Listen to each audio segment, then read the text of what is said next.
Hello and welcome to the BBC Young Reporter at Cowley International College. I'm Ryan. Our story today is focusing on the ongoing concerns of knife culture throughout the UK. Now on to Katie. Thank you, Ryan. Next week, beginning Monday the 11th of March, is National Knife Crime Week.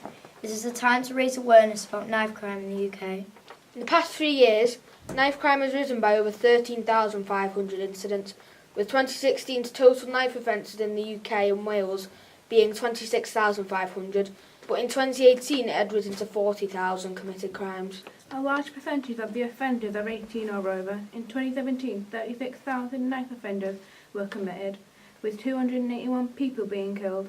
Most of the victims of knife crime are aged 19 or over. Some studies we have found show that 45% of knife crimes involve assault, whereas only 2% of knife crimes committed are attempted homicides. In 2008, the sentence for carrying a knife was 3 months, but by 2018 it had been raised to 4 years in prison.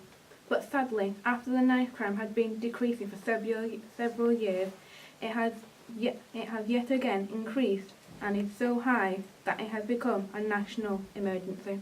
Vernon Coker, an ex-Labour minister, made a statement a few weeks back and said, "We're seeing the murder of young people on our streets. Families wrecked, communities almost under attack." After this statement was released, the Labour Party have been working on changing knife crime laws. Thank you for listening. Over to Tom in the studio. Thank you, Harrison. Now on to Isabel, who will be talking about the opinions of the younger students. Hi, there is a well-known saying that insanity is trying the same thing over and over again and expecting different results. Now, violent crime seems to draw out a shared insanity that leads communities to repeat mistakes multiple times. People have cried out for longer sentences for those who even carry knives, but more important is the education of children to not carry knives in the first place. From speaking to students, I have gathered that young people think that those who carry knives do it to show off, look cool, or because of peer pressure. This peer pressure can lead to later life crimes such as murder, which causes a lifetime of devastation for the victim's family and never-ending guilt on the offender's conscience. This is why most believe that all knives should be banned in England, in public places of any and all sizes. Now over to Kyle. Hello, I'm here to talk about the consequences of knife crime.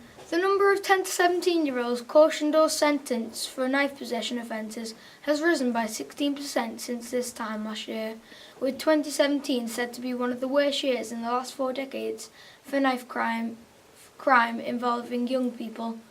Robbery offences involving a knife rose by over 50%.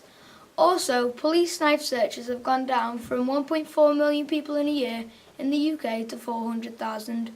Luckily, the search issue is being dealt with and police officers can and will check anyone 10 years or older if they suspect them of carrying a knife. Now over to Leona. Thank you, Kyle. Hi, I'm Leona. And I'm Ryan. Today we're here to inform you of and about the No More Knives campaign. The No More Knives campaign aims to end knife crime once and for all and educate children and young people on the effects and consequences of possessing a sharp weapon. Founded by the family of Daniel Fox in the months following his passing, the campaign is to educate people, but also inspire them to make a change. Luckily, we had the chance to speak to Daniel Fox's aunt, Dawn Jones. Daniel. Daniel was a massive personality. He was loved so much by this town. We didn't even know we didn't realise how many people knew him until afterwards. There was over 500 people turned up at the church that when he had his funeral. But personality-wise, he was a practical joker. He would torment people. He would have a good laugh. He would have a good joke, and he was so funny but so lovable.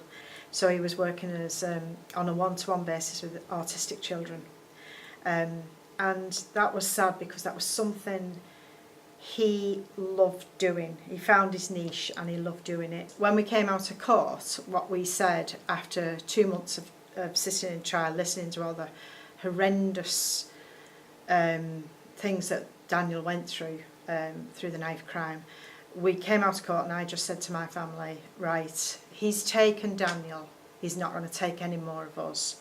And we either go one of two ways. We either stay on a negative or we go to a positive. So I said we're going to go down a positive route. And if we go down a positive route, what we will do then is set up the campaign for No More Knives. Dawn will be going into primary schools and will deliver talks about her experience in an attempt to prevent knife crime occurring from an early age.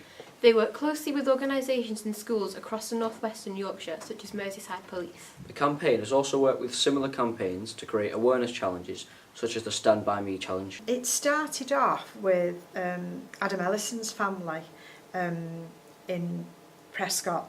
Unfortunately, Sam lost his life to knife crime as well, and they contacted us and asked us would we work together on doing the Stand By Me song and challenging organisations and schools in particular. And we said absolutely, the more we can get the word out about knife crime and No More Knives campaign, the better. So what happens is we ask a school or an organisation and then they challenge two others, so it has a knock-on effect.